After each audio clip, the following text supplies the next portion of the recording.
Kishindo cha wakoma, hadithi yenye nguvu inayofundisha kuwa hata walioachwa na kudharauliwa na jamii wanaweza kuwa vyombo vya mabadiliko makubwa. Mara nyingi, maisha huleta changamoto zinazotufanya kuhisi kama vile wakoma wa Samaria, tumetengwa, tumeachwa na kukosa msaada.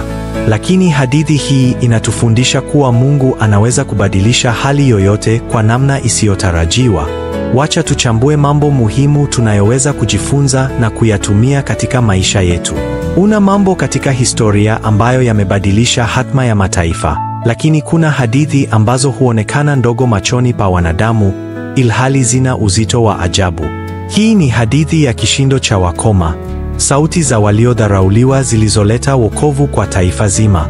Katika siku za zamani, mji wa Samaria ulikuwa umezingirwa na jeshi la Waashuru.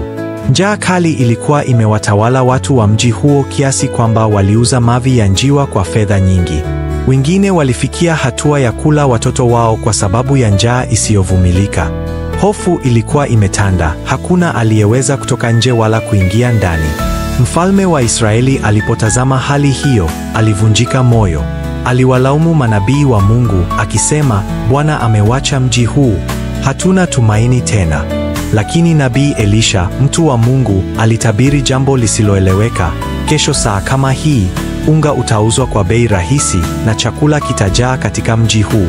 Wengi walimcheka wakisema, hata Mungu akifungua madirisha ya mbinguni, jambo hili haliwezi kutokea. Lakini Mungu alikuwa na mpango ambao haukutarajiwa. Nje ya lango la mji, kulikuwa na wanaume 4 waliokuwa na ukoma.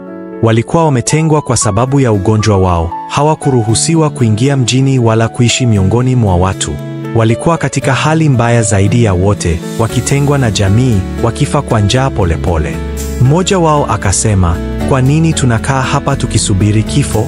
Tukibaki hapa, tutakufa kwa njaa. Tukirudi mjini, tutakufa kwa njaa pia. Hebu twende kambini mwa Waashuru. Wakituacha hai, tutaishi. Wakitua, ni sawa, maana hata hivyo tungekufa. Hawakujua kwamba uamuzi wao mdogo ulikuwa unaenda kuwa mabadiliko makubwa kwa mji wote wa Samaria. Usiku ulipokuwa ukiingia, wanaume hao 4 walijikusanya na kuanza safari yao kuelekea kambini mwa Waashuru. Miguu yao ilikuwa dhaifu, miili yao ilikuwa imechoka, lakini walitembea hatua kwa hatua. Kitu cha ajabu kilitokea. Mungu alifanya hatua zao ziwe kama kishindo cha jeshi kubwa linalokimbia vitani. Askari wa Waashuru waliposikia kishindo hicho, waliingiwa na hofu kuu. Waliamini kuwa mfalme wa Israeli alikuwa ameajiri majeshi ya Misri na Wahiti kuja kuwashambulia. Kwa haraka walikimbia na kuacha kila kitu, mahema yao, farasi, nguo, dhahabu, fedha na chakula kingi. Wanaume wale 4 walipofika kambini, walishangaa kuona kuwa hakuna mtu. Walikula na kushiba, wakachukua dhahabu na fedha, wakaficha sehemu nyingine. Lakini ghafla, dhamiri zao zikawasuta. Mmoja wao akasema, hatufanyi vema. Hii ni siku ya habari njema, lakini tukikaa kimya, tunafanya dhambi. Hebu twende tukawaambie watu wa mji. Walirudi hadi kwenye lango la Samaria na kupiga kelele, enyi watu wa mji, Waashuru wamekimbia. Chakula kipo kwa wingi kambini mwao. Mlinzi wa lango hakutaka kuamini. Alienda kumwambia mfalme, lakini mfalme alidhani ni mtego. Akatuma wapelelezi wachache kuangalia, nao waliporudi, walithibitisha kuwa ni kweli. Waashuru walikuwa wamekimbia na kuacha mali zao zote. Watu wa Samaria walitoka mbio, wakakimbilia kambini, wakachukua chakula kwa wingi. Njaa ilimalizika kwa siku moja tu, kama Elisha alivyotabiri. Yule mtu aliyedharau unabii wa Elisha alikanyagwa na umati wa watu kwenye lango, akafa bila kula hata tonge moja la chakula. Wacha tuchambue mambo muhimu tunayoweza kujifunza na kuyatumia katika maisha yetu. 1. Usijidharau, Mungu anaweza kukutumia. Wakoma walikuwa watu waliotengwa na jamii. Sheria za wakati huo ziliwatenga kwa sababu ya ugonjwa wao, na walionekana hawana thamani. Walikuwa wamekata tamaa na hawakuwa na matumaini ya maisha mazuri.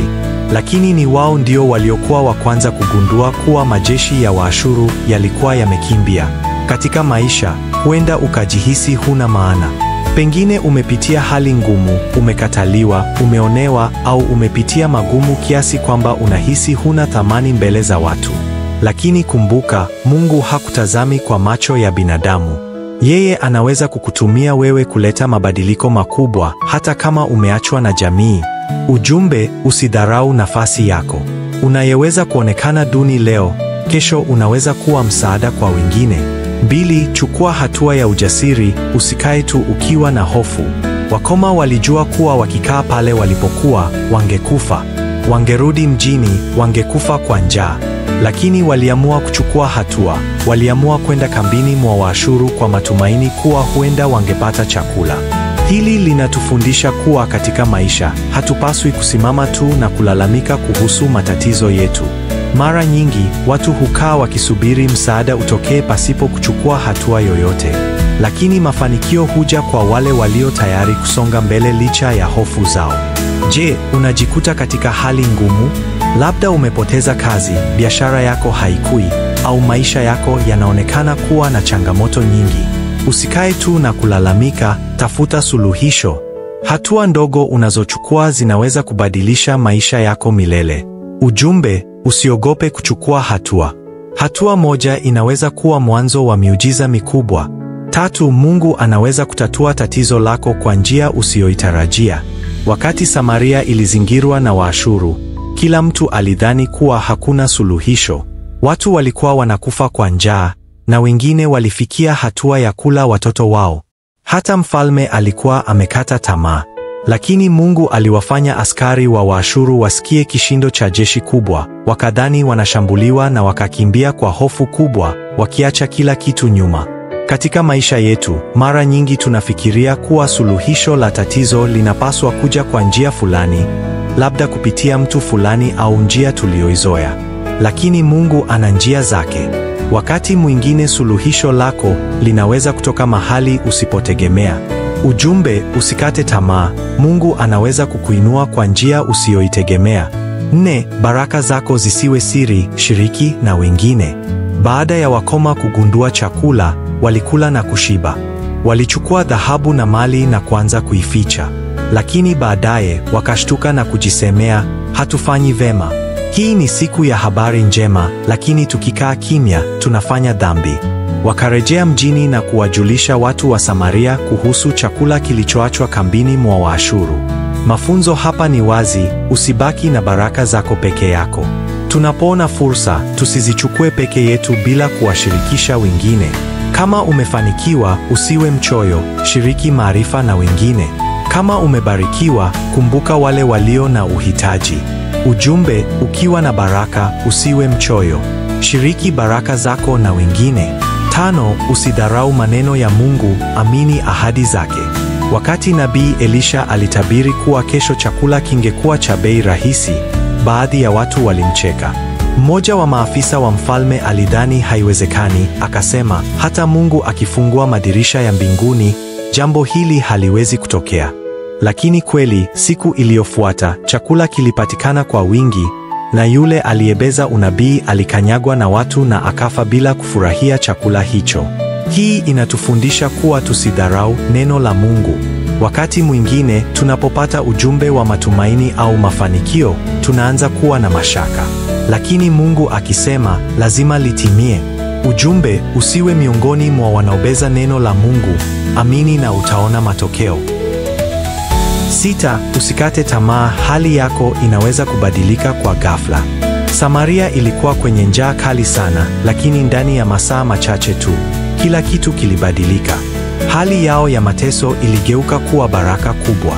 Hii inatufundisha kuwa hali yoyote mbaya tulionayo sasa inaweza kubadilika haraka sana. Usifikirie kuwa kwa sababu una shida leo, basi ndiyo mwisho wako. Mungu anaweza kubadilisha maisha yako kwa muda mfupi kuliko unavyofikiri. Ujumbe: usikate tamaa, kesho yako inaweza kuwa bora kuliko leo. Fanya maamuzi sahihi leo. Wapenzi watazamaji wa Depa Media, hadithi ya kishindo cha wakoma ni ushuhuda wa jinsi Mungu anavyoweza kubadilisha maisha yetu kwa njia zisizotarajiwa. Huu ni wakati wa wewe kuchukua hatua. Usijidharau. Wewe ni wa thamani mbele za Mungu. Usikae tu ukiwa na hofu, chukua hatua ya ujasiri. Amini kuwa Mungu anaweza kukuinua kwa njia isiyoeleweka. Usiwe mchoyo, shiriki baraka zako na wengine. Amini neno la Mungu halishindwi. Usikate tamaa, kesho yako ni bora kuliko leo. Kwa hivyo, nenda ukafanye jambo jipya. Mabadiliko huanza na hatua moja tu. Mungu anaweza kutumia hata walioachwa na jamii kuleta tofauti kubwa. Mungu awabariki nyote. Endeleeni kufuatilia Depa Media kwa mafundisho zaidi.